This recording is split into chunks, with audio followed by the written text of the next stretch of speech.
Hello friends, यह 67वीं BPSC की प्रारंभिक परीक्षा के लिए आज हमारा 65वां टेस्ट सीरीज है 65 नंबर का।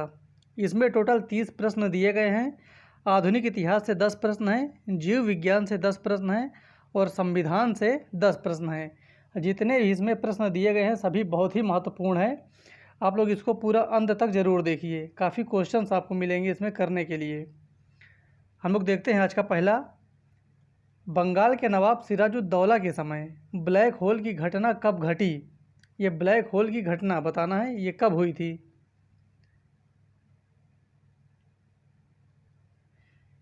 इसका सही उत्तर हो जाएगा ए, 21 जून 1756 को ब्लैक होल की घटना। बंगाल का अंतिम नवाब कौन था? जो उस समय बंगाल प्रमुख केंद्र बना हुआ था, उसका अंतिम नवाब कौन था?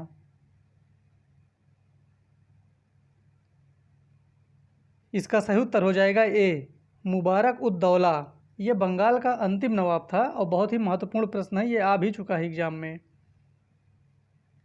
निम्नलिखित में से किसे कर्नल क्लाइव का गीदड़ कहा गया है?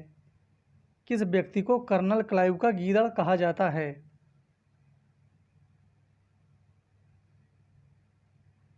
इसका सही उत्तर हो जाएगा ए, मीर जाफर को। आरपी दत्त द्वारा भारतीय अर्थव्यवस्था का उल्लेख किया गया है। आरपी दत्त का मतलब होता है रजनी पाम दत्त द्वारा भारतीय अर्थव्यवस्था का उल्लेख किया गया है। किसमें किया गया है? इसका सही उत्तर हो जाएगा बी, ये किया गया है इंडिया टुडे में। आरपी दत्त के द्वारा, ये ध्यान रखना है, काफ़ी बार क्वेश्चन आता है ये मिलान करने के लिए।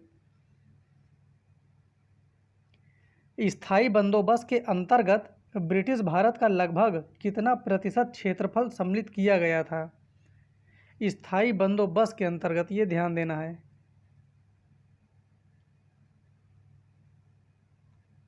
इसका सही उत्तर हो जाएगा ए, 19% क्षेत्र स्थायी बंदोबस्त के अंतर्गत शामिल किया गया था। लॉर्ड कर्जन के द्वारा ब्रिटिश भारत में भारत की प्रति व्यक्ति आय का अनुमान लगाया गया था। ये वर्ड ध्यान देना है, लॉर्ड कर्जन के द्वारा, क्योंकि काफ़ी लोग हैं जो सबके अलग अलग अनुमान थे।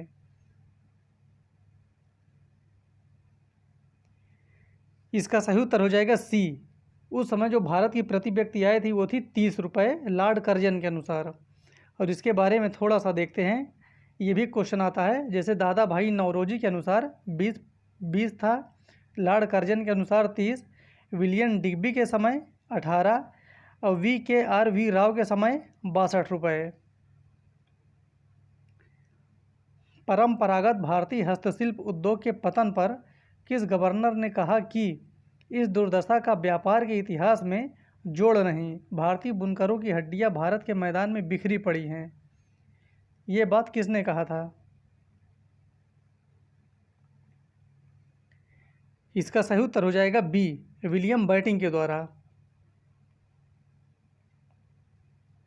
वहाबी आंदोलन के संस्थापक अब्दुल वहाब थे, किंतु भारत में इस आंदोलन को लोकप्रियता मिली, किसके द्वारा मिली थी लोकप्रियता भारत में वहाबी आंदोलन को? ये ध्यान देना है।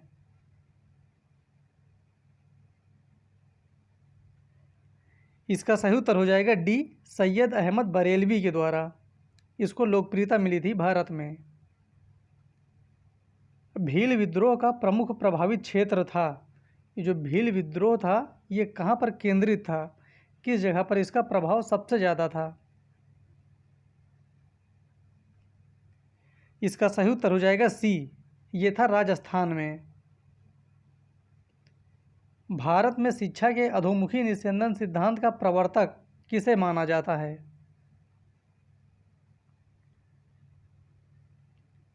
इसका सही उत्तर हो जाएगा डी, लॉर्ड ऑकलैंड को अधोमुखी निस्यंदन सिद्धांत का प्रवर्तक।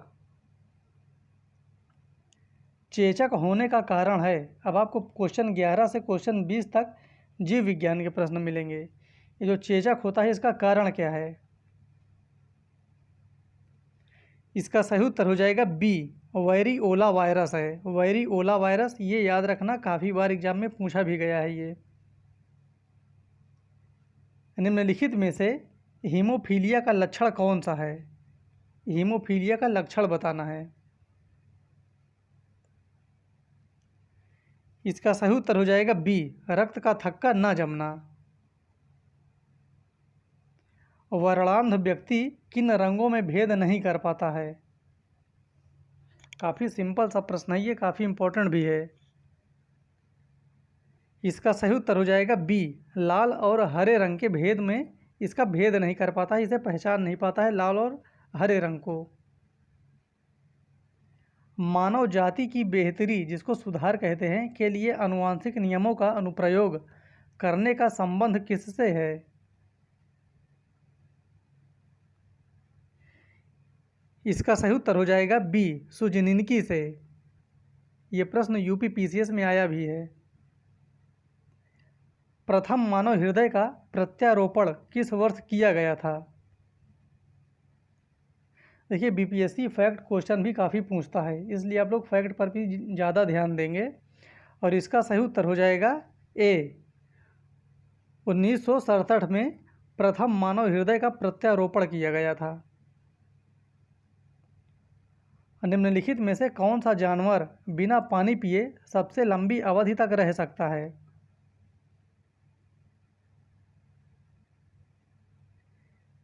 इसका सही उत्तर हो जाएगा बी, कंगारू चूहा।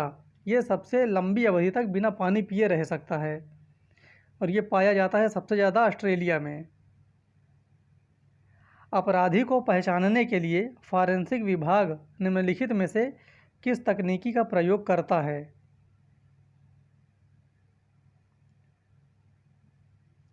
इसका सही उत्तर हो जाएगा सी, डीएनए फिंगरप्रिंट का तकनीकी का प्रयोग करते हैं सबसे ज़्यादा फॉरेंसिक विभाग के द्वारा। एक व्यक्ति से दूसरे व्यक्ति में रोगों को संचारित करने वाले जीव क्या कहलाते हैं?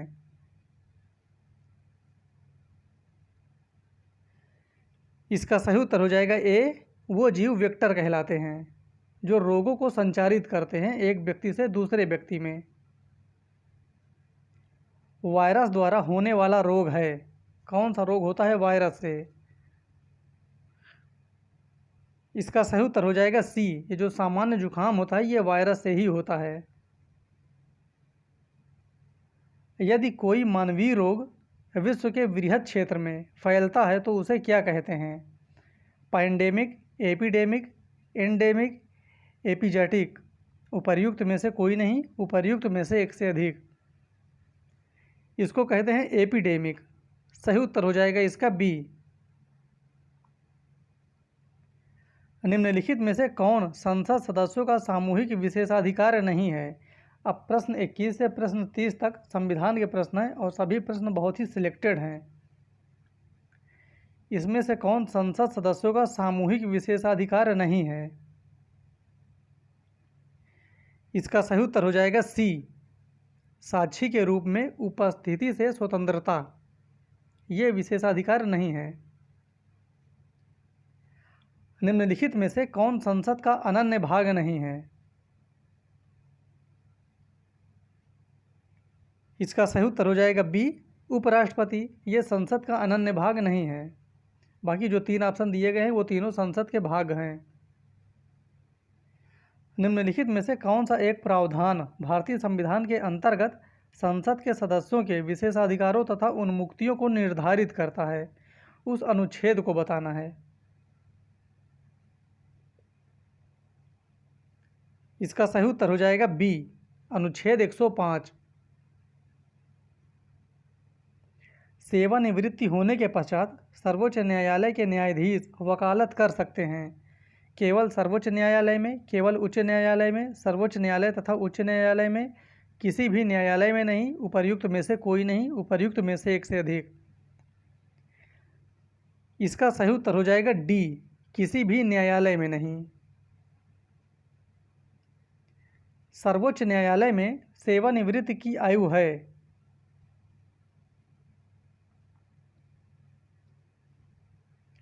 इसका सही उत्तर हो जाएगा डी, यह है 65 वर्ष।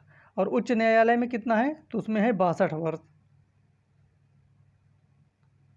निम्नलिखित में से कौन सा एक संघीय बजट की तैयारी और उसे संसद में पेश करने के लिए उत्तरदायी है, उस विभाग का नाम बताना है। और इसका सही उत्तर हो जाएगा बी, आर्थिक कार्य विभाग। निम्न में से कौन सही है? इन ऑप्शन में से देख के बताइए कौन सा सही है या कोई सही है भी या नहीं।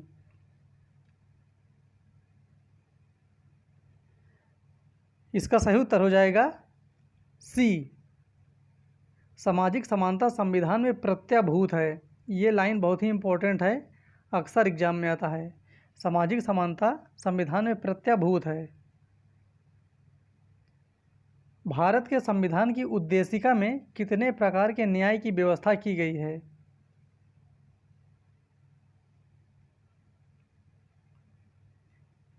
इसका सही उत्तर हो जाएगा बी, ये 3 प्रकार के न्याय की व्यवस्था की गई है भारतीय संविधान की उद्देशिका में।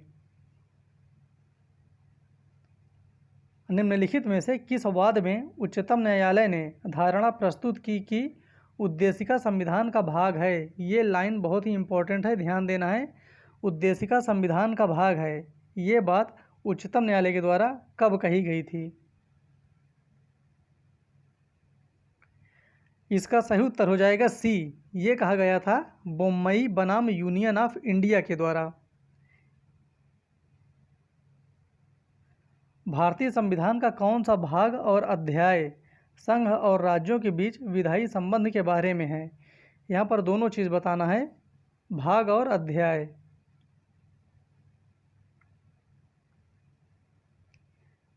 इसका सही उत्तर हो जाएगा ए, भाग 11 में है और अध्याय 1 में है, जिसमें संघ और राज्यों के बीच विधायी संबंध के बारे में व्याख्या करता है। इस प्रकार से आज हमारे 30 क्वेश्चन कंप्लीट हुए। और जो बिहार का स्पेशल करंट अफेयर है उसका भी वीडियो आपको 1-2 टेस्ट सीरीज के बाद वो भी फिर मिलने लगेगा, क्योंकि एग्ज़ाम थोड़ा सा भी समझ में नहीं आ रहा है, ये भी पोस्टपोन हो रहा है या नहीं, इसके बारे में अभी तो बात चल रही है, देखते हैं आगे। लेकिन आपको सब कुछ मिलता रहेगा टाइम पर ही। किसी को कोई भी डाउट हो किसी भी प्रश्न में तो वो कमेंट बॉक्स में कमेंट कर सकता है। धन्यवाद।